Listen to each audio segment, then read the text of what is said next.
Socrates is one of the few individuals whom one could say has so shaped the cultural and intellectual development of the world that, without him, history would be profoundly different. He is best known for his association with the Socratic method of question and answer, his claim that he was ignorant, or aware of his own absence of knowledge, and his claim that the unexamined life is not worth living, for human beings. He was the inspiration for Plato, the thinker widely held to be the founder of the Western philosophical tradition. Plato in turn served as the teacher of Aristotle, thus establishing the famous triad of ancient philosophers, Socrates, Plato, and Aristotle.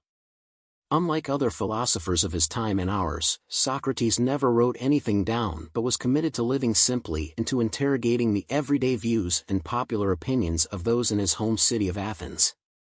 At the age of 70, he was put to death at the hands of his fellow citizens on charges of impiety and corruption of the youth.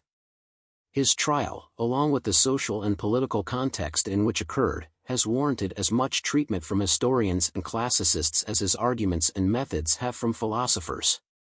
This article gives an overview of Socrates, who he was, what he thought, and his purported method. It is both historical and philosophical. At the same time, it contains reflections on the difficult nature of knowing anything about a person who never committed any of his ideas to the written word.